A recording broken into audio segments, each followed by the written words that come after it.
یہ دیکھیں اس سے بہترین کیا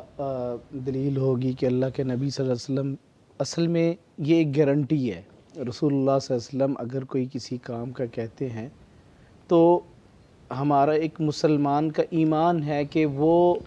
اس کے اوپر ایمان لائے بغیر وہ رہ نہیں سکتا۔ جی بالکل اب بالکل۔ نبی صلی اللہ علیہ وسلم نے اگر فرمایا تو دوسرے لفظوں میں، دوسرے معنی میں یہ ایک اللہ کے نبی صلی اللہ علیہ وسلم کی طرف سے ایک گارنٹی ہے کہ جو بھی یہ کام کرے گا اس کے لیے اللہ کے نبی صلی اللہ علیہ وسلم کی یہ خوشخبری ہے کہ جس دن کوئی سایہ نہیں ہوگا تو اللہ کے عرش کا سایہ اس کو نصیب ہوگا۔ اچھا، اب میں اس حدیث کو جب مطالعہ کر رہا تھا تو یہ میں سمجھتا ہوں اس میں مختلف قسم کے لوگوں کا ذکر کیا گیا، مختلف اقسام بیان کی گئی۔ اب ایک بندہ جو ہے نا وہ حاکم، اللہ کے نبی صلی اللہ علیہ وسلم اگر صرف یہی کہہ دیتے کہ حاکم کے لیے، عدل کرنے والے امام کے لیے یہ حدیث ہے، تو دنیا میں کتنے ایسے لوگ ہیں جو اس منصب کو نہیں پا پاتے، امام نہیں بن پاتے، حکمران نہیں بن پاتے، تو ان کے لیے پھر وہ اس پیچھے رہ جاتے۔ عام عوام کی بات کر رہا ہوں۔ یا پھر اگر کوئی نوجوان ہے، اس نے جوانی میں اس حدیث کی طرف توجہ نہیں دی، بوڑھا ہونے پہ اس نے توجہ دی، تو وہ پریشان ہوگا کہ میرے لیے کیا حکم ہے۔ میں سمجھتا ہوں کہ یہ اللہ کے نبی صلی اللہ علیہ وسلم کا اس امت پہ ایک بہت بڑی رحمت والا معاملہ ہے اللہ کی طرف سے، کہ اگر آپ حکمران نہیں ہیں، امام نہیں ہیں، تو آپ نوجوان ہیں تو آپ اس طرف آ جائیں۔ اگر آپ نوجوان بھی نہیں ہیں، بوڑھے ہو گئے ہیں، تو پھر آپ مسجد سے تعلق لگا لیں، اللہ تعالیٰ کی طرف سے یہ رحمت والا معاملہ ملے گا۔ اگر آپ کے ساتھ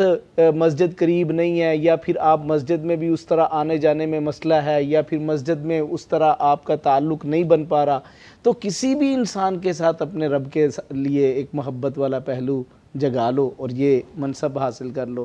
اور اسی طرح اگر آپ نوجوان ہیں، آپ کے ساتھ دنیا میں ایسے معاملات ہوئے ہیں کہ ایسی عورت جو حسن و جمال والی ہے، تو آپ اس کے ذریعے سے بھی یہ رتبہ حاصل کر سکتے ہیں۔ بالکل بالکل۔ اور پھر اگر آپ کے پاس یہ ساری چیزیں نہیں ہیں، پچھلی والی جو بیان کر دی گئی ہیں، آپ کے پاس دولت ہے،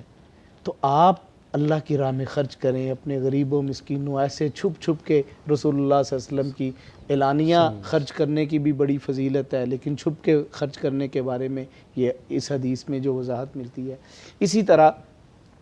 اگر آپ یہ سارے کام اوپر والے نہیں کر سکتے تو کم از کم آپ کو تنہائی تو لازمی میسر ہے۔ یہ بڑی خوبصورت بات ہے، آپ اپنی تنہائی میں اپنے رب سے ایسا خوبصورت تعلق بنائیں، چھپ چھپ کے باتیں کریں، چھوٹی چھوٹی باتیں کریں۔ آپ کو یعنی اگر عربی کی وہ دعائیں نہیں یاد آتی، آپ اردو پنجابی میں اپنے رب سے تعلق بنا لیں، جیسے جو آپ کے لیے ایزی ہے، آسان ہے، آپ کی زبان ہے، اس میں اللہ سے مانگیں، اللہ سے سوال کریں، اللہ سے مغفرت کی بلکہ میں یہاں پہ یہ کہوں گا کہ اس حدیث کی آج کے دور میں بڑی ضرورت ہے، ہمارے اسکول میں، ہمارے کالجز میں، ہماری یونیورسٹیز میں، کیونکہ ایک بہت بڑی تعداد اس رستے پہ ہے۔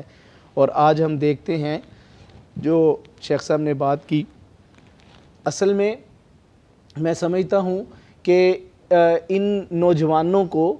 ایک شاید ہمارے اندر کمزوری ہے کہ ہم ان کو ایک بڑا ویژن نہیں دے پا رہے۔ جی ایک مسلمان کی زندگی میں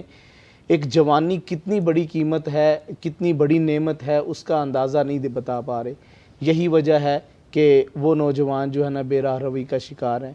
ایک خاتون نوجوان جو ہے وہ کیا کر رہی ہے، وہ جہاں تک ممکن ہو سکتا ہے وہ اپنے جسم کو ظاہر کر کے اس کے ذریعے سے اپنے آپ کو فیم لینے کی کوشش کر رہی ہے، جبکہ ان کو بتانے کی ضرورت ہے، یا اساتذہ کو بتانے کی ضرورت ہے، اس ادارے کے سربراہان کو بتانے کی ضرورت ہے کہ بیٹے آپ جس مقصد کے لیے آئے ہو تعلیم حاصل کرنے، یہ تعلیم کا مقصد یہ ہے کہ ہم عاجز بن جائیں، اپنے رب کے ساتھ تعلق بنانے والے بن جائیں۔ اور آپ کا جو سوال تھا مسجد کے ساتھ حوالے سے، وہ یہی وجہ ہے کہ ہم ان اپنے بچوں کو، ان نمازیوں کو، ان لوگوں کو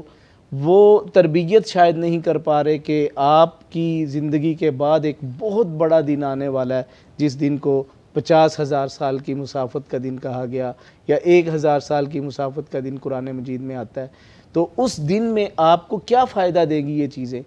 اگر آپ حکمران ہیں تو پھر آپ اس سے یہ فائدہ اٹھا سکتے ہیں، اگر نوجوان ہیں تو یہ فائدہ اٹھا سکتے ہیں۔